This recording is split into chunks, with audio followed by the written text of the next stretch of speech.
मुल्लांपुर विधानसभा क्षेत्र से कांग्रेस पार्टी के लोकप्रिय उम्मीदवार मेरे छोटे भाई ललित यादव जी, समय बहुत हो गया, मंच पे सभी नेताओं का नाम नहीं लूंगा मैं, और मैं बहुत देर से आपके बीच में आया, उसके लिए क्षमा चाहता हूं। लेकिन मुझे सुबह हनुमानगढ़ जाना था, वहां पर एक और हमारा छोटा भाई चुनाव लड़ रहा है, उसके प्रचार में मैं देरी से आया, उसके लिए क्षमा मांगता हूं। लेकिन मुझे मेरे भाई के लिए आना था, इसलिए मैं सारे काम छोड़कर आपके बीच में आया हूं। आप लोगों से ये निवेदन कर रहा हूं, 25 तारीख को वोट पड़ेगा राजस्थान में। आपको निर्णय करना है आने वाले 5 साल तक इस प्रदेश की क्या दिशा रहेगी, क्या दशा रहेगी। 5 साल का भविष्य आपके बटन दबाने से उसका निर्णय होगा। मुख्य मुकाबला हमेशा दोनों पार्टी के बीच में होता है, बीजेपी और कांग्रेस। दोनों पार्टियों के बारे में आप अच्छी तरह जानते हो।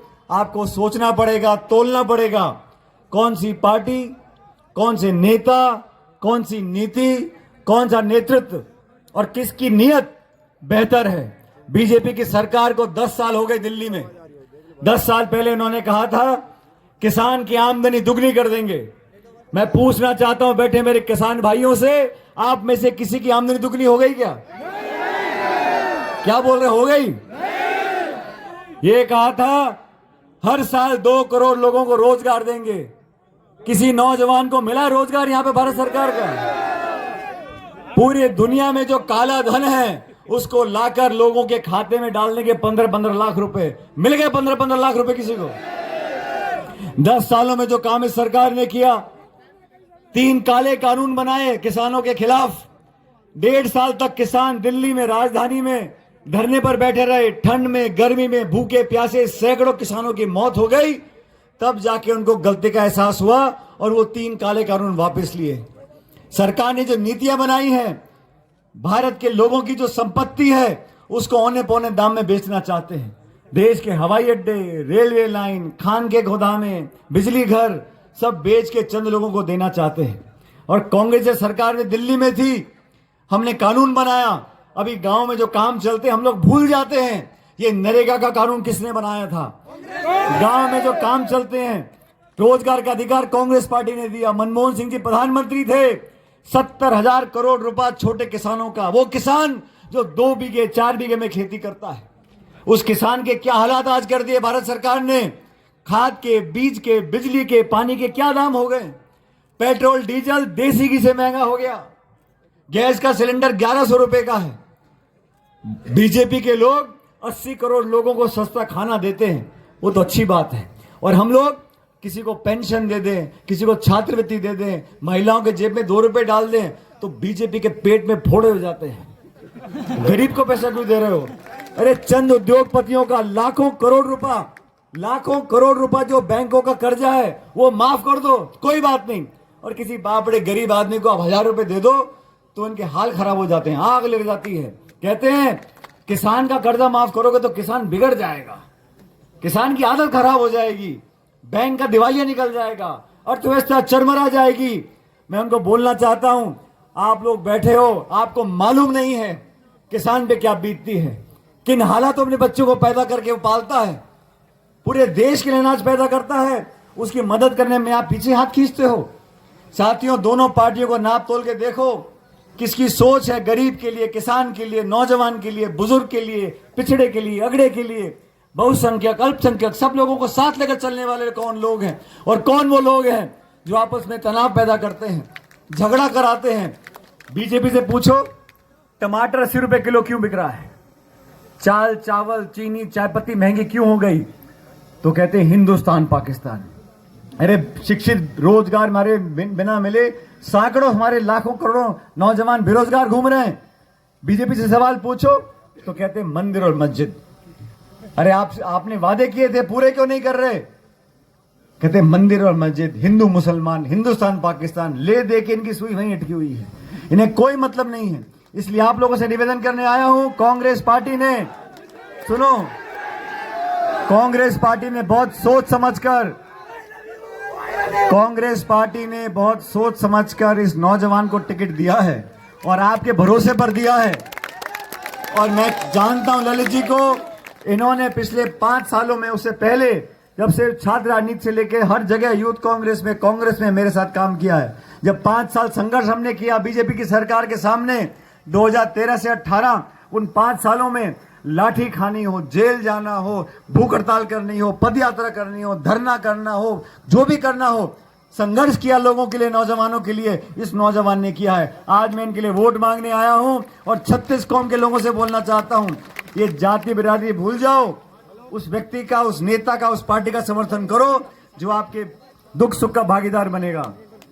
युवाओं के लिए जब मैंने युवाओं के लिए आवाज उठाई है, किसानों के लिए आवाज उठाई है, ललित यादव ने उस आवाज का समर्थन किया है। और आज आप सब लोगों को अपने इस बेटे भतीजे को आशीर्वाद देना है। साथियों, सिर्फ 2 दिन का प्रचार बचा है। 25 तारीख को वोट पड़ेंगे और 25 तारीख को जब मतदान होगा, जितने लोग यहाँ बैठे हैं और जो यहाँ नहीं आए, आप सबसे निवेदन करना चाहता हूं, हाथ का बटन दबाना है। हाथ का बटन दबाने से, सुन लो मेरी बात ध्यान से, 25 तारीख को, सुन भाई मैं भी चुनाव लड़ रहा हूं, 25 तारीख को वोट पड़ेंगे, मैं टोंक में होऊंगा, उस दिन मतदान होगा, लेकिन ललित जी के लिए बटन दबाना है। बटन दबाते हैं, मशीन में आवाज आती है, मशीन की क्या आवाज आती है? वो बटन मशीन का इतनी कैड़ा करके दबाना कि 25 तारीख को वो टी की आवाज मुझे टोंक में सुनाई पड़ जाएगी, वोट पड़ गया। और पूरे देश में माहौल बदल रहा है। ये भाजपा वाले डबल इंजन करते रहते हैं। इनका एक इंजन फेल करते हैं हिमाचल प्रदेश में, दूसरा इंजन फेल हो गया कर्नाटक में। आप यहाँ टीके लगा दो हाथ के निशान में, अगले साल जो बड़ा चुनाव है दिल्ली का इंजन भी फेल कर देंगे लोगों का। मुझे और सभाओं में जाना है साथियों, लेकिन मैं विशेष रूप से, ललित जी ने मुझे कहा था, सुनो, ललित जी ने मुझे कहा मेरी सभा करनी है। उन्होंने कहा भाजपा का वो नेता आ रहा है, भाजपा का ये नेता आ रहा है, ये हो रहा है। मैंने कहा ललित भाई तू चिंता मत कर, तू टेंशन मत ले, चुनाव करीब आने दे, हम भी मीटिंग करके जाएंगे तेरे। और इन्होंने कहा साहब वो फला मंत्री, फला मुख्यमंत्री, फला नेता भाजपा का आ रहा है। मैंने कहा तो किसी मर्जी को आने दे। मैंने कहा हम मीटिंग करेंगे और 100 सुनार की एक। तो मैं आप सब लोगों से आवेदन कर रहा हूं, सारी बातें भूलकर कांग्रेस पार्टी में बटन दबाकर इस नौजवान को विधानसभा भेजो, ताकि मैं और ये मिलकर आपके मुनावर, अलवर और पूरे प्रदेश भर की सेवा करने का काम करेंगे। मैं नारा दूंगा, जोरदार नारा देना, ताकि अलवर दिल्ली तक आवाज जाए, कांग्रेस पार्टी भाई। जो पीछे बैठे कुर्सियों पे वो कोई नहीं बोला उनमें से, आवाज नहीं आई। दादा बोल जोर से, कांग्रेस पार्टी। ये आखिरी तीसरा नारा, जीत का जयकारा, कांग्रेस पार्टी। बहुत बहुत धन्यवाद। राम राम साहब।